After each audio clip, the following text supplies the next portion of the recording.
Ora então, muito boa tarde a todos. O meu nome é Ruben Oliveira, sou membro da direção da Liga para a Proteção da Natureza e é precisamente a LPN que nos traz aqui hoje a esta conversa. A Liga para a Proteção da Natureza é a Associação de Defesa do Ambiente mais antiga da Península Ibérica. Foi fundada em 1948, após um curioso apelo do poeta Sebastião da Gama para que se protegesse a mata do solitário na Serra da Arrábida. Décadas depois, 75 anos depois, na realidade, a LPN continua viva e continua a escrever a sua história naquilo que é o património natural de Portugal e naquilo que é a sua proteção. Muita da história da LPN, muitos destes anos que atravessaram a sua existência, estão ligados a grandes marcos que todos nós podemos ver na paisagem do país, como por exemplo a criação de várias áreas protegidas, desde logo com o Parque Nacional da Peneda Gerês, mas também com outras áreas e outros projetos que são hoje exemplo daquilo que pode ser o desenvolvimento sustentável e o diálogo entre a proteção da natureza e o desenvolvimento humano, social e económico. Para atravessarmos estes anos e percebermos que na realidade o que mudou depois de abril de 74, do 25 de abril, tenho connosco duas pessoas que fariam todo o sentido que viessem comigo que estivessem comigo nesta conversa hoje, precisamente porque acompanharam grande parte ou toda a história da LPN na realidade. Então, hoje tenho aqui comigo Ana Luísa Beata Neves, que é precisamente filha do fundador da LPN, do professor Carlos Manuel Beata Neves, e com quem temos frequentemente muitas conversas sobre tudo o que é o passado da Liga e o que a Associação atravessou, e também João Bugalho, engenheiro silvicultor, é o associado mais antigo da LPN, que conheceu e trabalhou com o professor Beata Neves e que teve uma história muito ligada não apenas à academia, ao Instituto Superior da Agronomia, mas também ao serviço público e à direção de vários organismos do Estado ao longo do tempo. Hoje tenho vários tópicos para discutir convosco. Muito obrigado por estarem aqui connosco hoje e muito obrigado também ao Estudo em Casa pelo convite. E vou começar então, se calhar, pela Ana Luísa, perguntando como é que foi perceber quando o seu pai chegou a casa e começou a falar de uma Liga para a Proteção da Natureza. Bem, conhecendo o pai, não estranhámos, porque ele estava, muito antes disso, falava na proteção dos animais, na proteção disto, proteção, tinha que se proteger, e estava sempre com esse sentimento. Mas foi bom porque era uma coisa que eu sabia, que nós sabíamos, que ele gostaria de ter, que acontecesse. E por isso assim e aproveitou o pretexto de estar com os amigos todos numa reunião que houve no Gerês para poder arranjar pessoas para fazer a Liga.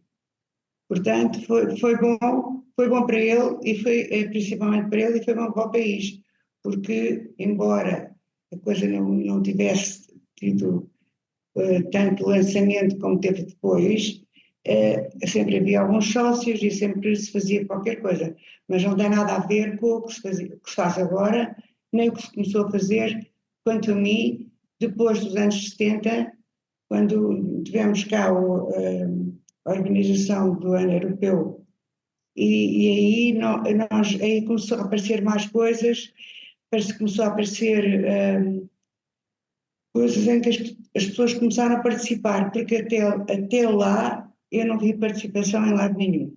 Éramos nós que íamos, e quando falávamos nisso, mas o que é isso? No liceu fartei-me de falar nisso, e não só no liceu, na escola, mesmo antes disso, e as pessoas ficavam sempre a que era, já explicavam o que era, mas não sentiam a necessidade de pensar que a natureza não era só para estar, era preciso proteger e protegê-la, não é? Não apanhar só matar os passarinhos ou matar esta mobília, era necessário não matar, mas proteger e saber porque é que estavam cá e o que é que tinha. E isso é que era difícil. E foi difícil. E foi difícil. Exatamente, o professor Beata Neves até refere num documento que nós temos, se não me engano, num áudio que a Alpena ainda guarda, que refere exatamente que estes anos todos, até ao Ano Europeu da Conservação da Natureza, em 1970, foram os mais difíceis precisamente porque não havia reconhecimento Exatamente. daquilo Não havia que a conhecimento. Liga se propunha a fazer. agora passo então ao engenheiro João, exatamente para falar deste tempo até 1970. A conservação da natureza era muito académica, portanto, não estava enraizada na sociedade, era sobretudo um interesse académico, talvez dividido entre o Instituto Superior de Agronomia e a Faculdade de Ciências, na Escola Politécnica, e os académicos. Portanto, era aí que estava a conservação da natureza na altura. A conservação da natureza, embora sob formas diferentes, fosse já a preocupação de alguns dos nossos reis, até Dom Afonso Henriques prorrogou medidas de proteção de algumas zonas do país, sob o conceito moderno de conservação da natureza, é relativamente recente. E é relativamente recente em toda a Europa. A primeira lei de conservação da Europa, da natureza publicada na Europa é a lei alemã, que é publicada em 1936. E em Portugal aparece em 39, talvez um pouco em consequência desse movimento que surgia na Alemanha. Em 39, há um engenheiro, Francisco Flores, que é civicultor também, que publica o primeiro livro sobre proteção da natureza em Portugal, que se chama A Proteção da Natureza, Diretrizes Atuais. Mas as coisas mantiveram-se relativamente estagnadas. Até que em 1948 o professor Bento Neves toma a iniciativa, na sequência como já foi dito, na sequência do apelo do Sebastião da Gama, e eu acho que não é demais frisar a importância do poeta na conservação da natureza. É então criada a Liga, que mantém uma vida relativamente modesta até 1970, como já foi dito, a União Europeia da Conservação da Natureza. Aí eu já tomei parte da direção do professor Bento Neves nessa altura e fizemos, imaginem, para o Ano Europeu da Conservação da Natureza, fizemos o que chamámos a campanha dos 100 sócios. Quer dizer, a Liga tinha umas dezenas de sócios e foi preciso fazer um esforço grande para em 1970 conseguirmos termos 100 e aparecermos nas reuniões internacionais como já tendo 100 sócios. Em 1971 é criado o Parque Nacional da Peneda de Gerês, que é criado sobretudo por influência também do engenheiro civicultor Lagrifa Mendes, que tinha sido diretor de um departamento na FAO e tinha sentido a necessidade de que se criasse em Portugal o que ele tinha visto criar noutros países do mundo, e muito impulsionou para que fosse criado o nosso primeiro Parque Nacional e até atualmente o único Parque Nacional da Peneda de Gerês. Em 1975 é a primeira vez que surge na Organização da Administração Pública Portuguesa uma Secretaria de Estado do Ambiente, o que começa de facto a traduzir a preocupação que até os governos começavam a ter sobre este tema. Mas eu A recordo. conservação da natureza, mesmo noutros países do mundo, não é uma coisa assim tão recente. Onde ela foi impulsionada na Europa, como já referi, foi em 36 primeiro na Alemanha, mas é ao mesmo tempo que na América ela ganha grande expressão. E há um nome que não se pode desligar disto, que é Aldo Leopold, que é o grande pioneiro da ecologia e da conservação da natureza nos Estados Unidos. É um engenheiro civicultor que propõe a criação de vários parques nos Estados Unidos e que dá um impulso à ecologia e que relaciona a necessidade do conhecimento da ecologia com a necessidade da conservação da natureza. Ironicamente, Leopold morreu num incêndio florestal, a combater um incêndio florestal. Mas era aí que eu queria chegar também. Portanto, antigamente a conservação era muito ligada, e até aquilo que que celebrou durante muitas décadas, era o Dia da Árvore.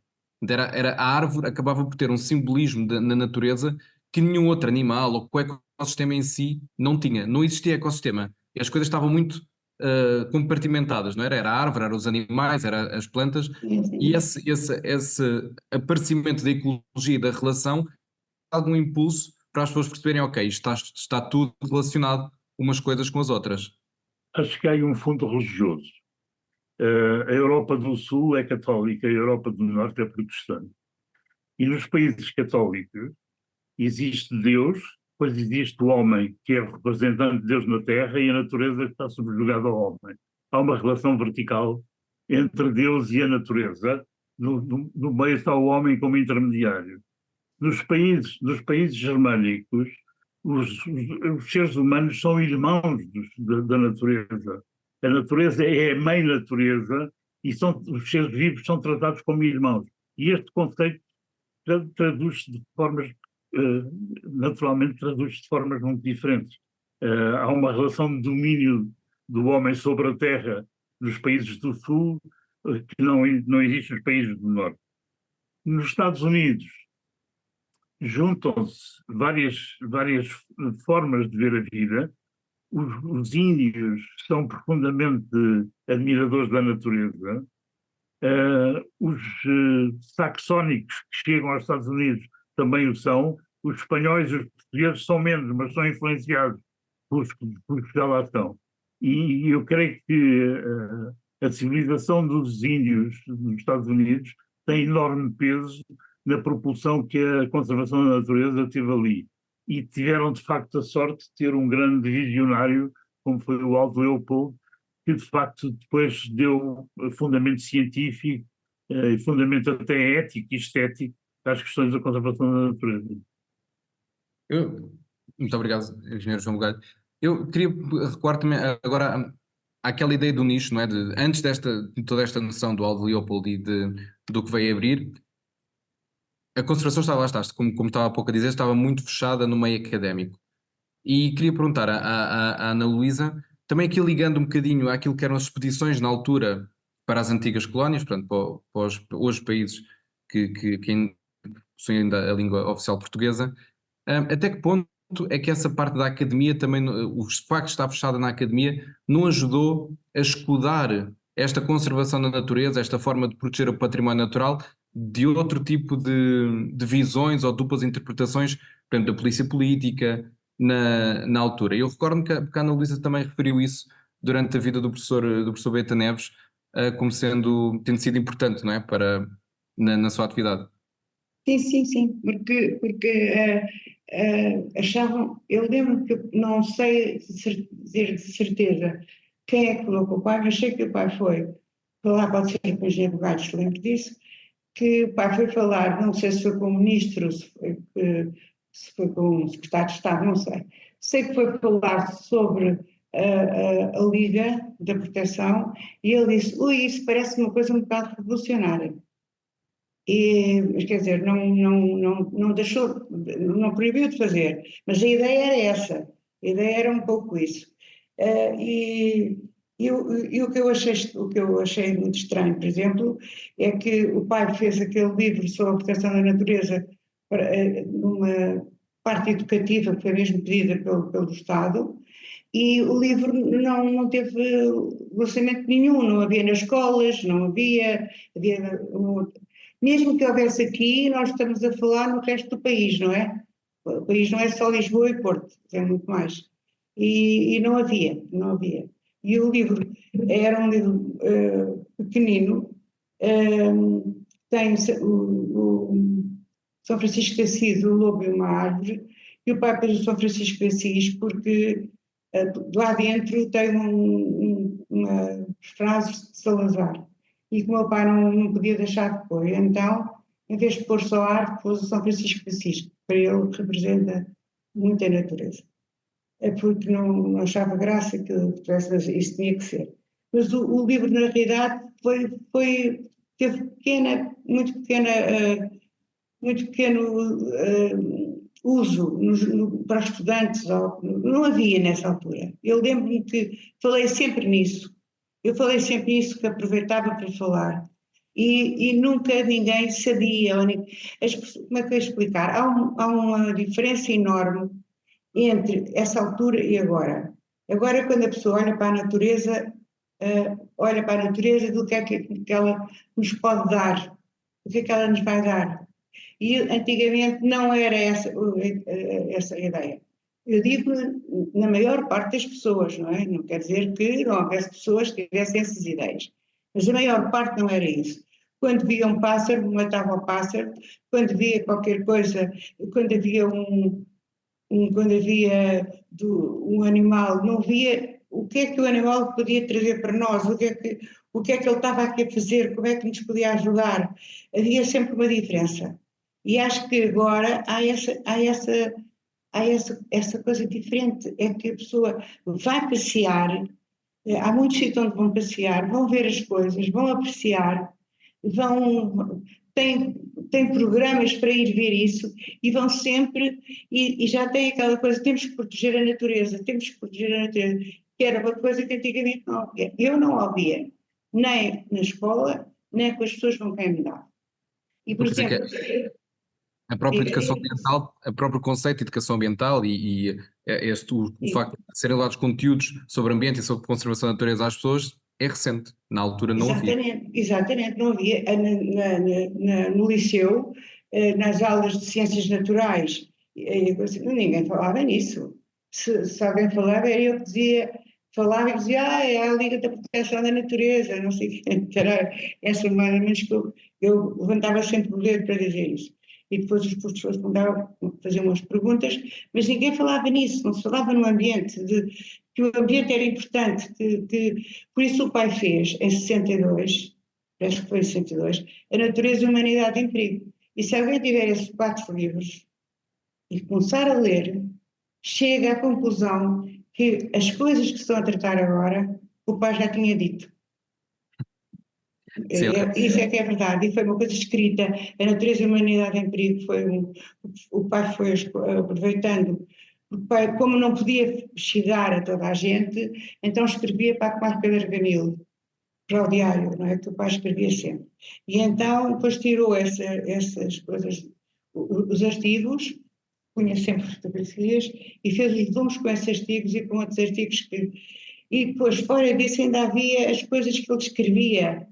Um, ele foi à televisão, ao Zip Zip, ele foi uma vez a outra coisa qualquer que já não me lembro bem, coisa de campismo, uma revista de campismo, era, porque estava sempre a tentar pôr isso a toda a gente mas muita coisa não foi pelo menos pensada porque, ou pensada como deve ser, porque quando lê o livro vê que isto já tinha sido pensado, estão a dizer agora, mas já foi pensado, já tinha sido pensado. E é isso é verdade uma que coisa que ele até morrer sentiu isso. quem leu Sentiu isso. os livros e os pequenos artigos que o professor Beta Neves escrevia, muitas vezes tem aquela ideia semelhante àquele filme, que certamente reconhecerão, que é o Regresso ao Futuro, não é? Sim, Parece um sim, sim, bocadinho, às sim. vezes, o Regresso ao Futuro quando se está a ler os livros que foram escritos há décadas atrás. Exatamente, exatamente, exatamente, exatamente. Vou agora perguntar ao engenheiro João Bugalho, até que ponto é que este, na realidade, analfabetismo que reinava até 74, grande parte da população era analfabeta, e Exatamente, exatamente. Não, até que ponto é que o engenheiro João Bugalho acha que a ação da Liga, da LPN, foi prejudicada por esta falta de educação das pessoas e conhecimento que só depois o 25 de Abril veio despoltar? eh, não estou tão certo disso. Eu acho que há uma questão de iliteracia. Uhum. Eh, e as pessoas não entendiam as questões da conservação da natureza simplesmente porque eram. Em primeiro lugar, eu devo dizer que embirro um bocadinho, agora vou ser polémico, embirro um bocadinho, para não dizer muito, com a expressão proteção da natureza. Eh, não uso, não gosto de usar, deixei de usar há muito tempo, e sobretudo depois de que tornei, depois de que o Aldo Leopoldo e o seu game management se tornou para mim uma bíblia. A minha ideia não é de proteção, a minha ideia é de conservação.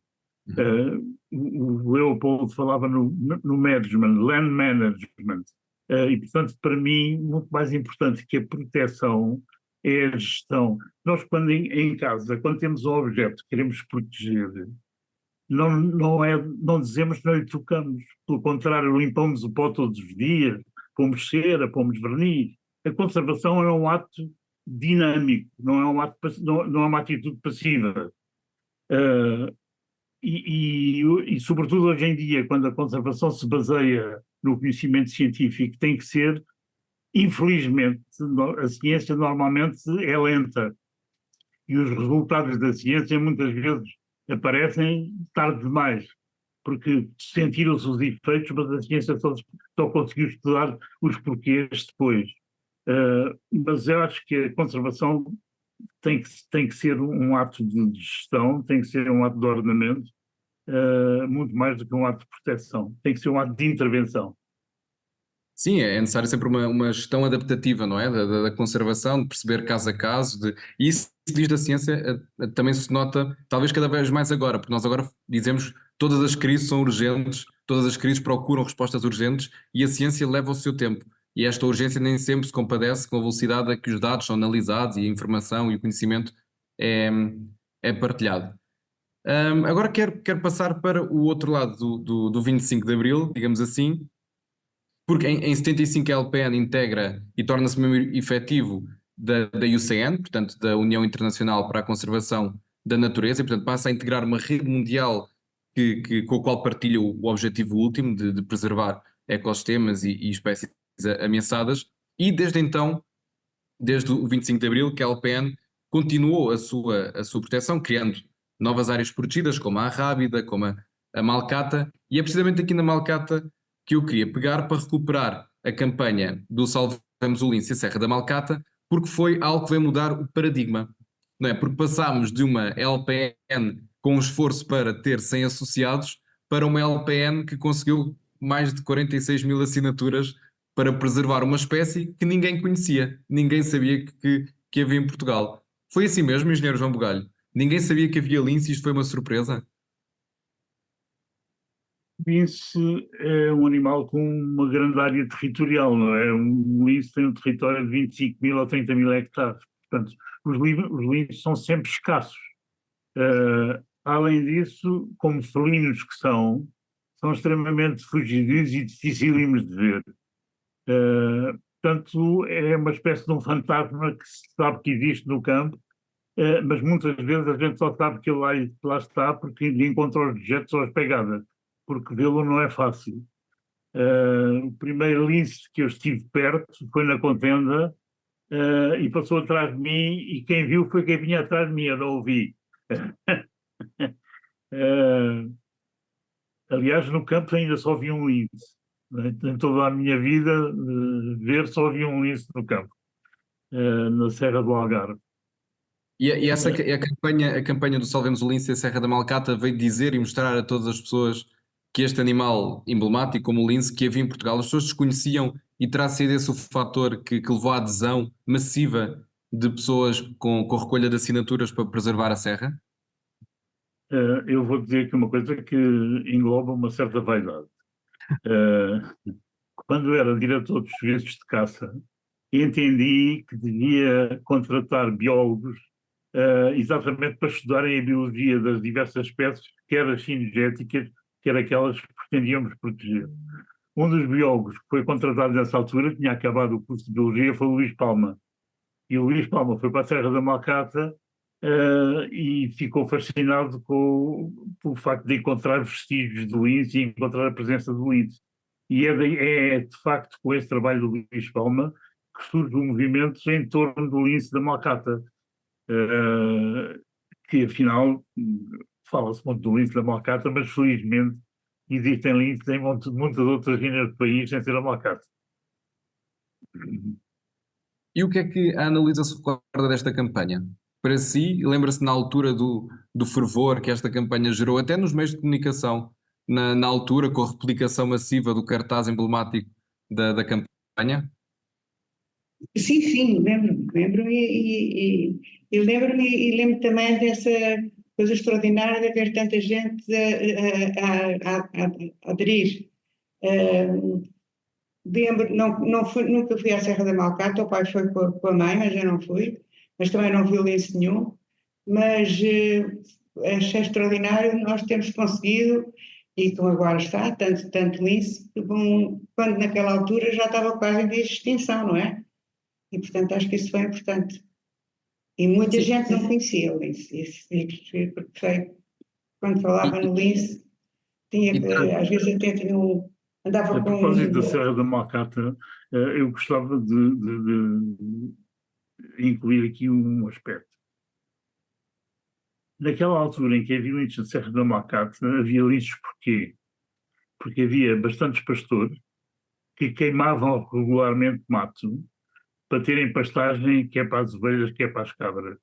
E os pastores de ovelhas procuram queimar todos os anos ou de 2 em 2 anos para terem pasto verde. Os pastores de cabras, como as cabras comem arbustos, queimam de forma mais espaçada, de 3 em 3, de 4 em 4 ou de 5 em 5 anos. Quando num território como a Serra da Malcata se encontram pastores e cabreiros e cada um vai queimando por sua conta para que as ovelhas e as cabras tenham comida, o que é que acontece? Cria-se um mosaico na vegetação, cria-se um habitat onde alteram manchas de mato novo com manchas de macho um bocadinho mais velho, intercaladas de pastagens onde quem aproveita das pastagens além das ovelhas, os coelhos. Quem aproveita dos matos que estão ao lado das pastagens, o lince para se esconder. E é escondido nesse mato que ele salta para a pastagem e vai buscar o coelho que serve de alimento. E, portanto, se protegermos a Serra da Malcata com um conceito citadino, e eu faço aqui outra provocação, a maior parte dos movimentos de conservação existem nas cidades, onde a maior parte dos cidadãos sabem muito pouco da realidade da natureza. Têm um conceito, digamos, benévolo, louvável, de conservação da natureza, mas não sabem o que isso é. Quem sabe, de facto, gerir o campo é quem lá anda no meio rural. E é dessa gestão das queimadas da Serra da Malcata que a Malcata se tornou famosa. O meu receio é que na Malcata, como noutro sítio do país, com o progressivo abandono da agricultura, sobretudo com a saída de muitos agricultores de há 30 anos para cá, que migraram para a França, migraram para a Alemanha, para a Bélgica, migraram para o centro da Europa. Esses campos vão sendo abandonados. O mato vai crescendo de forma contínua e por longas extensões essas que às vezes dão no verão origem a incêndios de grandes dimensões, como nunca havia quando o mato era queimado em pequenas manchas intercaladas com zonas limpas, e isso destrói completamente, um grande incêndio pode destruir completamente o habitat do lince. Manter zonas geridas como eram antigamente pelos agricultores, hoje em dia não é fácil, mas se essas estão a desaparecer, o lince desaparece também. Só dizer já agora a quem nos está a assistir também ao webinar, que a Serra da Malcata, a campanha foi para proteger, na altura da plantação de uma árvore exótica, que era a pseudotsuga, que era usada para a produção de pasta de papel, e esta campanha procurou aliar a presença do lince ibérico à necessária preservação do seu habitat, que era a serra, e foi realmente muito bem sucedida. E agora queria perguntar a Ana Luísa se sentiu que após o 25 de Abril e também com esta campanha, que realmente as pessoas começaram a associar-se. Nós passámos de ter uma conservação da natureza muito académica para se calhar ter uma conservação da natureza onde as pessoas participam mais, onde é possível ir buscar a força para esse objetivo às pessoas. Eu também acho isso. Embora eu não, sim, eu cheguei um pouco a seguir ao 25 de Abril, não foi logo, mas acho que as pessoas passaram a conversar de outra maneira sobre a natureza. E na realidade, eu também concordo com o João Bugalho, de dizer que não é bem, hoje em dia não é bem proteção, é conservação, mas eu, como estou aqui a falar na Liga, disse proteção da natureza, mas estou a perceber o que é que o Sr. Engenheiro quer dizer. Mas acho que foi assim, como por exemplo, o dia da árvore. O dia da árvore quase até o 25 de Abril era muito participado nas escolas, com selos, com, sei lá, iam plantar árvores na escola, quem tivesse algum bocadinho para poder plantar, etc. Depois do 25 de Abril isso abrandou, não sei porquê, abrandou. Eu vejo que é o Dia Mundial da Árvore, mas é diferente, pronto, não vejo as minhas netas com coisas do Dia da Árvore, os selos que punham e plantar árvores. Talvez pela diversidade de agora de efemérides e de dias comemorativos que há? Exato, pois, não sei a razão, sei que, mas o que sei também é que agora há muitos sítios onde elas vão com as escolas muitos sítios que antigamente não se ia, muitos sítios vão ver, vão, normalmente, não só vão ver, levam uma explicação de quem está a acompanhar este parque ou este sítio, recebem também, na escola, uma delas anda, recebe umas revistas muito interessantes que eu tenho estado a ver, porque elas mostram, mas ainda não tenho aquele gosto que eu gostaria de ter em algumas delas. Uma já está na Engenharia Ambiente no Instituto, portanto já está completamente, como é que ela diz? Aprendi tudo com a avó. Pronto, está bem. Mas acontece que foi uma diferença. Foi uma diferença. E foi o que eu disse há bocado. De antes, a pessoa ia ver, passear, ver, e apanhava coisa, mas não estava com a ideia que tem que conservar, porque se eu levar para esta planta, este inseto que vem aqui já não vem. E eu tenho visto isso, tenho visto essa diversidade das pessoas que vão passear com os filhos. E há muito sítio onde vão passear. E, por exemplo, a Liga tem feito umas coisas ótimas nesse sentido. Porque vão passear e ver, e levam sempre uma pessoa que explica. Eu já fui com eles, pelo menos, a 4 sítios, e eu não tenho ido mais porque não posso, mas vejo que eles são agora acompanhados de uma maneira em que eu fui, e as minhas irmãs, porque tinha o pai, mas mais ninguém foi isso, não é? Mais ninguém foi. Eu acho que essa é a grande diferença entre antes do 25 de Abril, antes e depois do 25 de Abril. Claro que outras coisas que não se podiam fazer, mas isso é outra conversa. Isso é outra conversa. Porque agora o João Bugalho está a fazer uma coisa acerca do Dia da Árvore e explicou uma coisa que para mim é muito diferente. Porque o meu avô escreveu um livro muito pequenino, que há aqui, chamado A Árvore, que é absolutamente como é que eu tenho de explicar? A árvore é a coisa mais importante da natureza, é a árvore. É quase uma paixão pela árvore, é quase um seguimento de uma árvore. Entretanto, exatamente esses livros e esses dias da arte passados antigamente foram proibidos.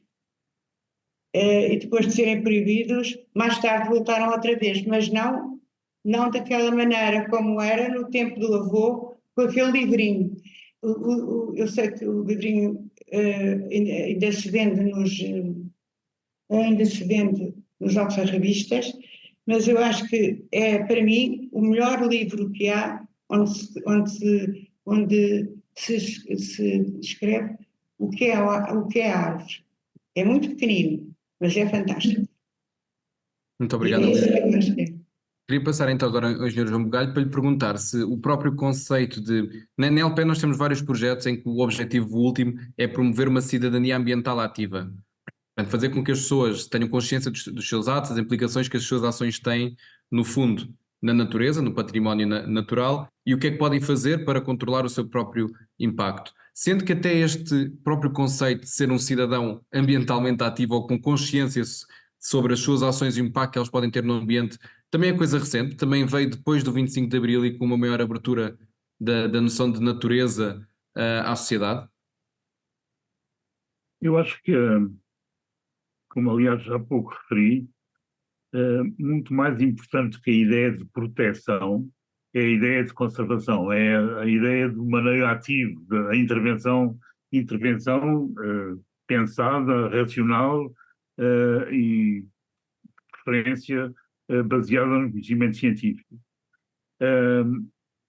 E hoje em dia, felizmente, já assistimos a uma integração dos conceitos da conservação na exploração, quer agrícola, quer florestal, mas sobretudo na exploração florestal.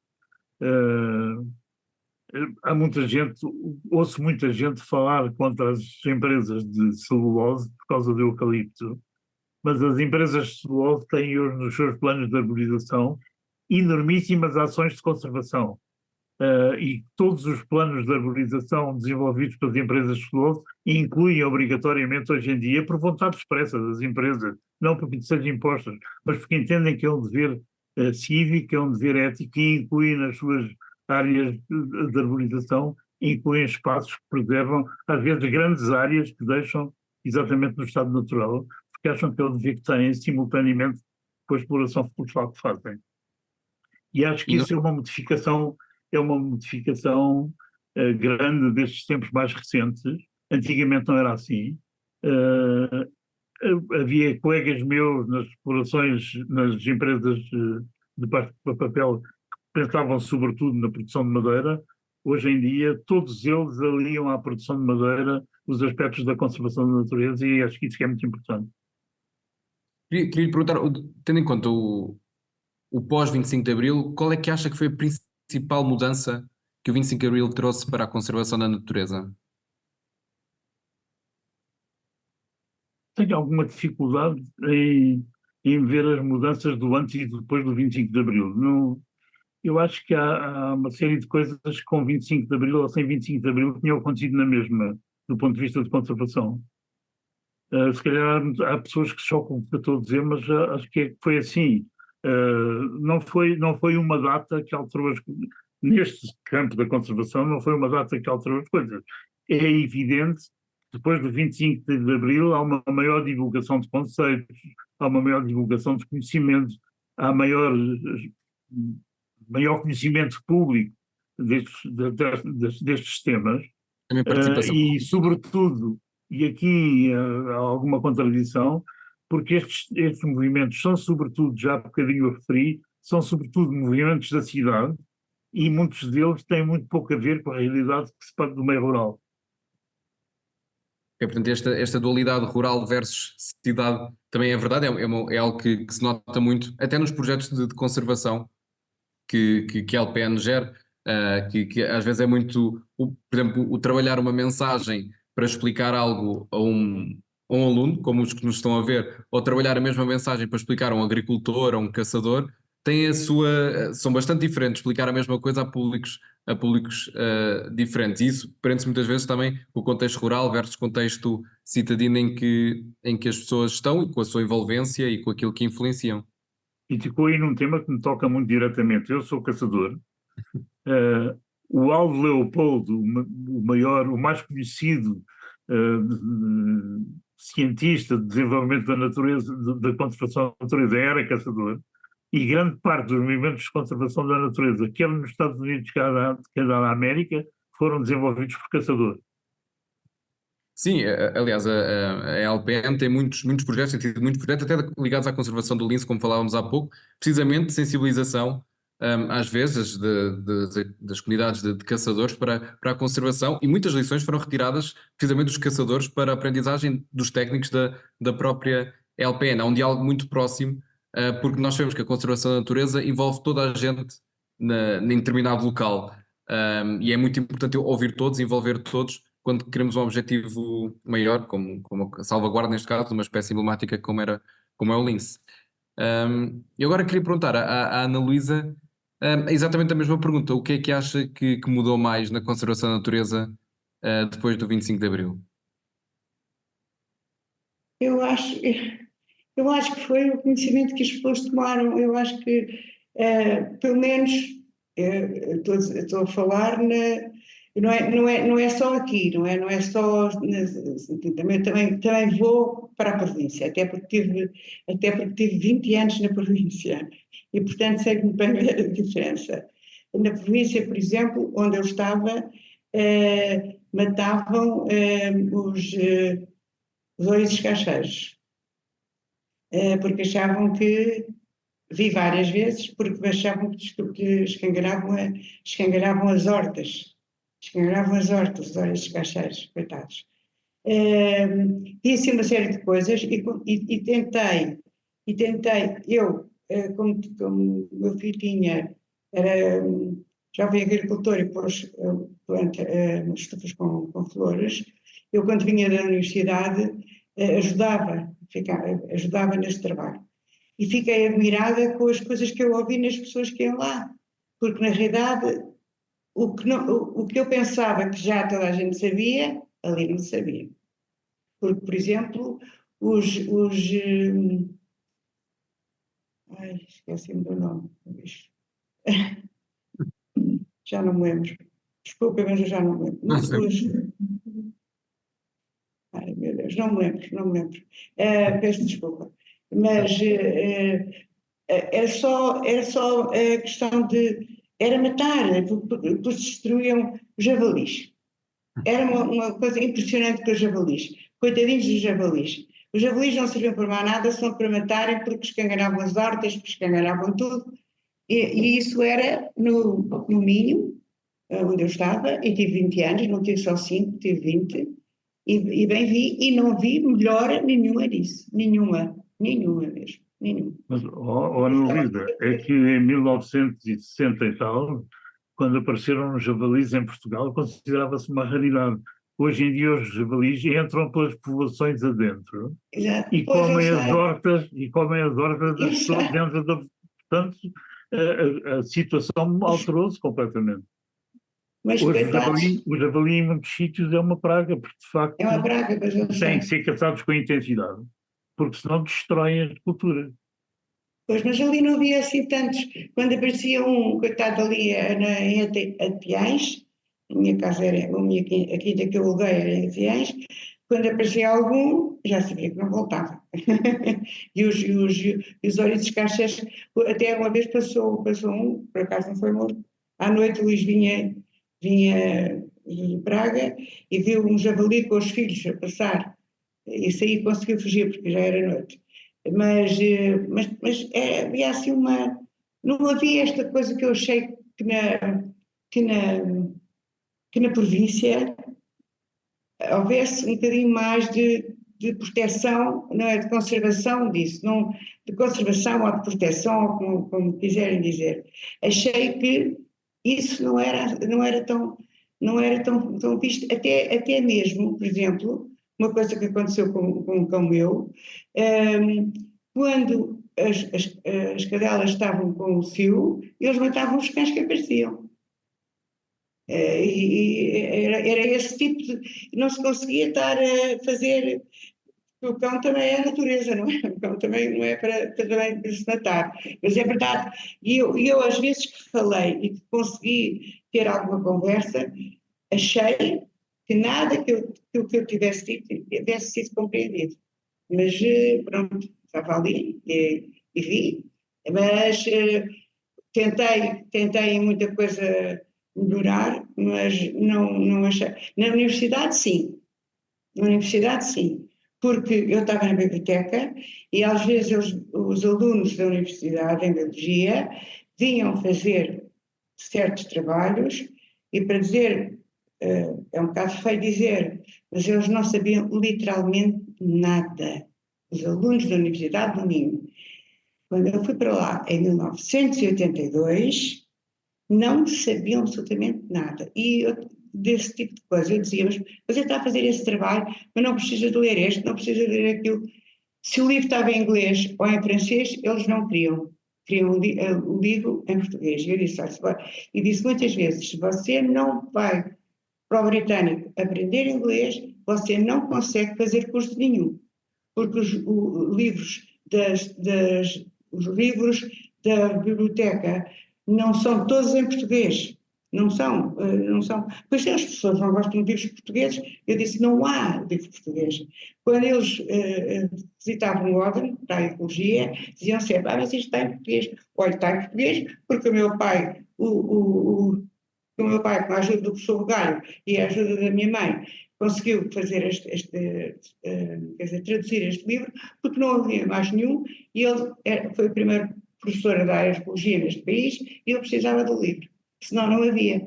E eles ficavam sempre muito admirados, e foi muito difícil. Agora a coisa já está de outra maneira, mas naquela altura não estava porque as pessoas, as que vinham, também os alunos que vinham de Lisboa e do Porto não eram assim. Eu estou a dizer os alunos que estavam naquela região, não é? Região de Braga e companhia.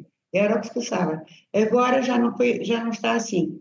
Segundo o meu marido, outro dia ficou muito admirado, foi lá dar uma aula e depois teve de estar a ver os trabalhos que esse aluno estava a fazer de Engenharia Humana, que era mestrado em Engenharia Humana, e ficou muito contente quando chegou a casa. Já são os bons trabalhos, já são bons trabalhos, já não são aqueles que eu fazia na altura, que os meus alunos faziam na altura. Pronto, porque na Muito realidade obrigado, até agora passou. muito obrigado, Ana Luísa. Muito obrigado ao João Bugalho. Infelizmente já não temos mais tempo para conversar. Agradecer mais uma vez a presença, é sempre ótimo conversar convosco e agradecer também a quem nos esteve a acompanhar. Se tiverem questões, enviem, por favor, que teremos todo o gosto em responder numa próxima oportunidade. Obrigado a todos e uma ótima tarde. E nós também, muito obrigada pelo convite.